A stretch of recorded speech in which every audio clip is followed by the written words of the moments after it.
Bob opens his eyes in the foggy twilight of a prehistoric forest.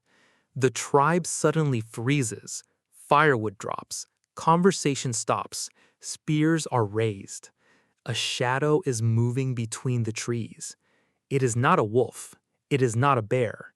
It is a human. A stranger. Bob's heart pounds against his ribs. He assumes he knows what happens next. Territory war, brutal violence, a bloody showdown between savage cavemen. Because Bob believes ancient humans attacked anything they did not recognize, he is completely wrong. 20,000 years ago, encountering a stranger was not a mindless movie battle. It was a high-stakes game of life and death, diplomacy, and survival. The stranger steps into the firelight. He's wearing unfamiliar animal skins. His face paint is different. His weapons look strange.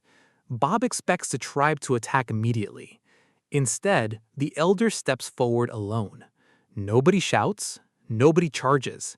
The atmosphere is suffocatingly tense. Then the stranger does something Bob never expected. He kneels down and places a small object on a flat rock, a piece of black volcanic glass, obsidian. He steps back and opens his empty hands. A gift. Bob stands there, completely speechless, because archaeologists have discovered something extraordinary about our ancestors. Prehistoric humans were not mindless monsters. They were brilliant diplomats. Long before written language, ancient humans created a universal sign language of peace. Empty hands, open palms, lowered weapons, gift offerings. If a tribe attacked every stranger on sight, they paid a massive price. Injuries meant losing hunters, conflict meant wasted energy, and most importantly, isolation meant extinction. Anthropologists know that small, isolated groups face a silent killer: inbreeding. To survive across generations, ancient tribes needed genetic diversity. They needed new blood, new ideas, new tools, and new allies. Bob looks at the stranger. Then he looks at the tribe. Nobody attacks. Nobody screams. Nobody runs. Instead, the elder slowly picks up the piece of obsidian. She examines it carefully. The stone is sharp, beautiful, useful, a material this tribe has never seen before. Then she does something that makes Bob smile. She places another object beside it, a small piece of carved bone. A gift in return. A silent conversation begins. No words, no shared language, just two humans trying to understand each other. Bob suddenly realizes something incredible. He is watching one of the oldest human traditions on Earth: exchange, cooperation, trust. Because ancient humans were not simply isolated groups hiding from the world. They were explorers. They traveled, they connected. They shared ideas. Archaeologists have discovered something amazing. Materials like seashells, rare stones, pigments, and tools have been found hundreds and even thousands of kilometers away from where they naturally existed.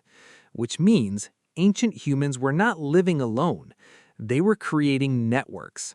Long before cities, long before countries, long before written history.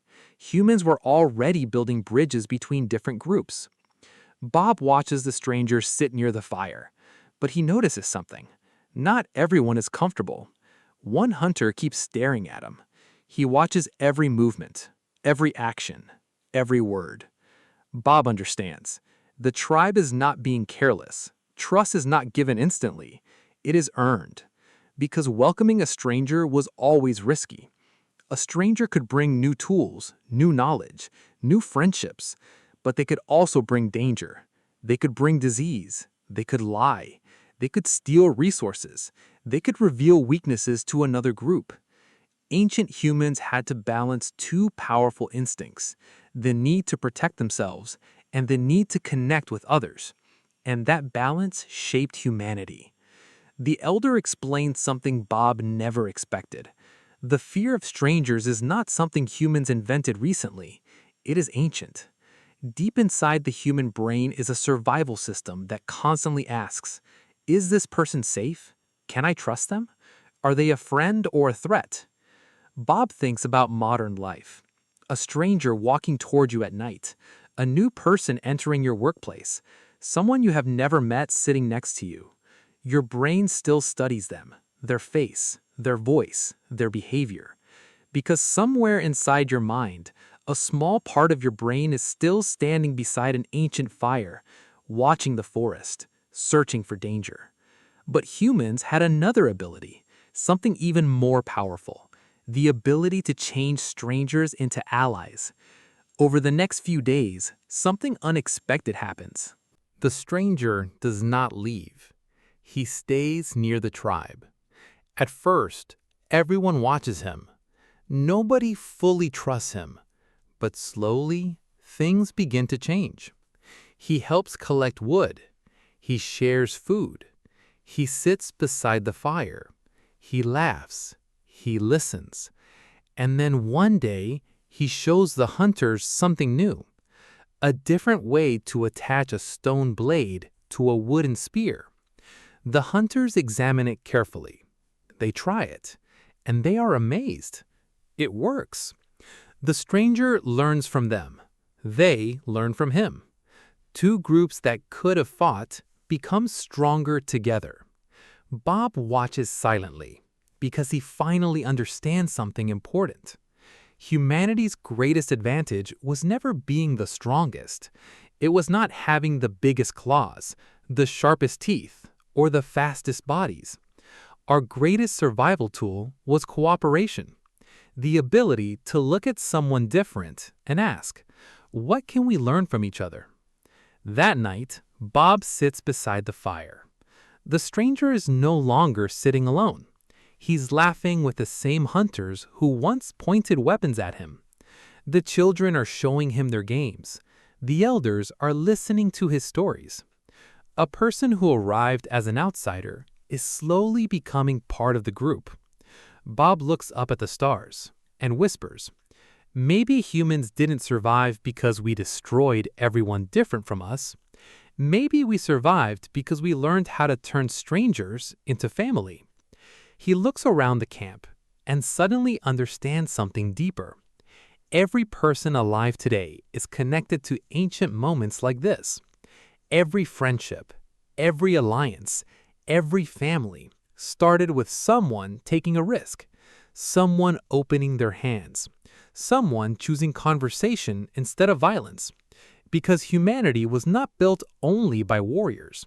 It was built by people who trusted each other. Bob smiles. Then he looks directly at the camera. If you want to keep traveling with Bob through the forgotten mysteries of human history, subscribe and join our tribe, because the next journey will reveal another secret hidden deep inside our ancient past. Bob turns back toward the fire. Because if humans learned how to trust strangers, what happened when someone inside the tribe started lying? How did the first lie change human society?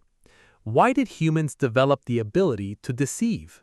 And how did a simple, fake story become one of the most powerful forces in human history?